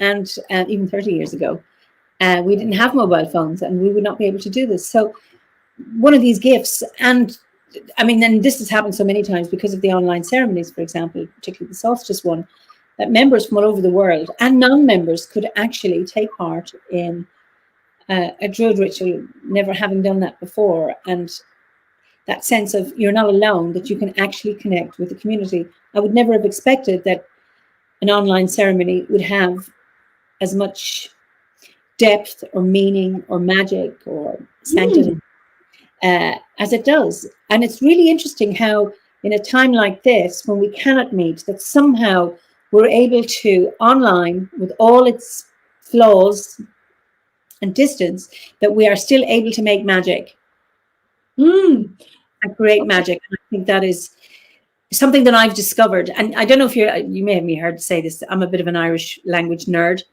and that the Irish word for druidry and magic is the same. It's driocht.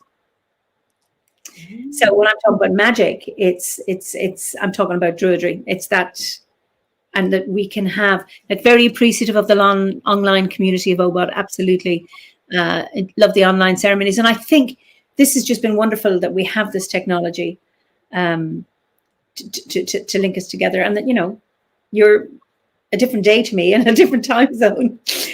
I'm talking to you tomorrow, and we still can talk. It's a bit like what do you call it?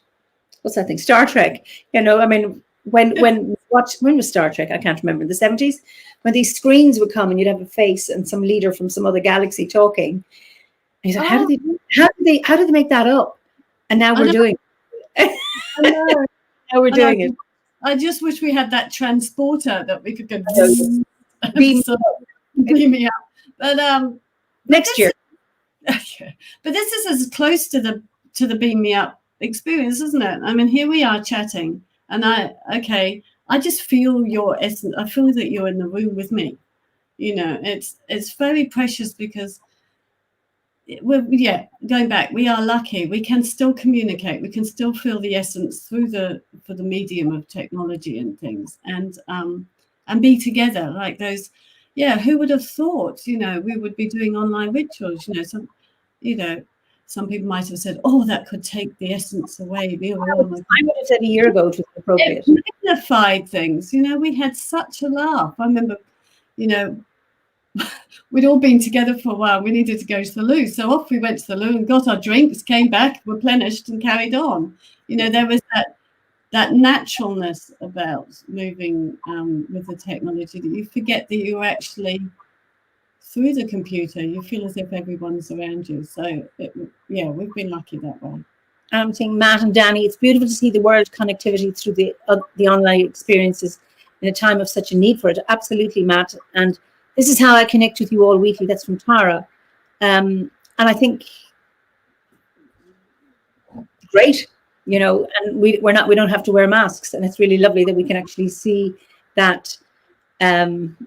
We can see each other's warmth. I was in the market today, Thursday's market day in Kilkenny, and it was my first time in the market since before Christmas. And I went up to talk to somebody, and we were talking, and she was very polite. And then she said, "Oh, it's you."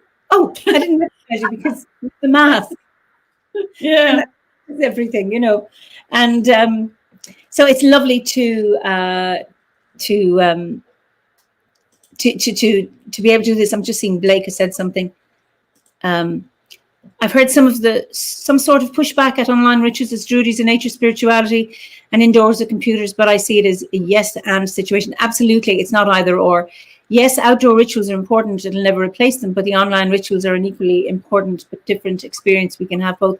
I remember when I joined the order, I wasn't particularly tech savvy. I mean, I could send an email. And I knew there was the message board. This is long before Facebook. And I thought, druids can't be online. It's not right. We should be, the same kind of, you're talking about pushback, Blake. I thought, this is really strange. How can we do it? And then I discovered, actually, I'm now, this is for me, the equivalent. And it's working really, really well. Having said that, there is no substitute for being out in nature. You talk about being a tree person. And I'm a tree person. I'm more a tree person and a woods person than a sacred site person. So if I have a choice, I like to visit sacred sites, but for my connection with the landscape is through trees. And I'm lucky I can do that. So my window's over there, so I can just go out into my garden. I have lots of trees. I have no more room to plant trees. My garden's full. But I just this too, to be able to do this. So I think it's wonderful just to be able to do that. And remember, this is not about purity, that there's only one way of expressing your spirituality. And I think where a year ago I would have said, no, it's not appropriate to be doing online rituals. It cheapens them, it's this, that, and the other. And I'm sure a lot of people may feel that. But my personal experience now of these ceremonies, they're profound. Oh, they are profound. My installation ceremony. And that wasn't visual, that was auditory. And that was really profound. So I've learned from my own experience, actually, this works. It's a bit like if we have an inner landscape and we have an inner grove and we work in an inner way and we can travel on the astral plane, or whatever language you want to use, you know, we journey, that's all within, then we can do it this way as well. You know, you can imagine wherever you are, and we do this as the same thing. It's just another level. So I do have to say you're handling the new technology very gracefully. Bless you, Jamie. I'm very appreciative of the open-mindedness it has taken to embrace it, because I remember meeting Jamie and she was talking about, you know, the I suppose the word is wrong. I've got it, you know, CDs are past it. I'm still a CD lover, by the way. And I thought, oh, I can't do all this technology. I just can't. And then here I am doing it. And I have this magic tool. It's called a mouse. I can control the world with it. It's just brilliant. And that's what I used for the winter gathering. I was able to do that through this medium. Have all these people on my screen and put up films and things all with my mouse. It's just brilliant. So I'm really, really enjoying this and the capability. So it's time to say goodbye. And we could talk for ages and ages and ages. And it's just wonderful. Where somebody says, it might be creepy when us newbies show up at a ritual and already know everything about you, all because of these fireside chats. Tara, I know there's no such thing as privacy anymore. I remember when I started off as a psychologist, you know, you're meant to be a blank screen and the client doesn't know anything about you, and to hell with that, because as soon as they can Google you, that's it. So I hope I still have a few secrets, but whatever has been revealed on a fireside chat, I'm okay. So Tara, I do look forward to meeting you whenever that is, wherever that'll be. So somebody else says something here. Nearly 20 years ago, the online OBOD Grove was the most enriching experience. This is from Netta Roon. To exchange views with other like-minded souls from every corner of the planet. And now we have visuals too. Wonderful. Great. That's lovely. Listen, it has been so lovely talking to you, Charlene. I look forward to meeting you maybe in Glastonbury in 2022. Oh, hopefully. Who knows? I've given up in the future. Just say I'm living in the moment and anything else is a bonus. So it's been a joy talking to you. Thank you. And everybody, and all our other Grove members around the world, it's a very energy that we're all connecting this way. And you're hoping to have your meeting, your camp next week. So listen, enjoy that and give my regards to everybody, to Pamela and Moira and AD, and I can't remember everybody else, Linda. Anyone I've left out, that's not my fault. And Joanna as well. Yeah. And I'm afraid to leave out. Well, you're all in spirit with us because you left your footprints on the land, so your memory is still there. Brilliant. Anyway, don't go. I'm just going to say goodbye to everybody here. So listen, thank you everybody for again, just wonderful participation in this fireside chat. I just love your comments, and blessings for Imbolc whenever you're going to celebrate it. Philip talked about having a ceremony next Monday, which will be the 1st of February. The order, we're having our online one on Saturday, the 6th at 7 p.m. Universal time. I look forward to seeing you there. And just lovely to have all those comments. And so we will look at those comments, and I look forward to seeing you next week for another fireside chat with another wonderful guest from the order.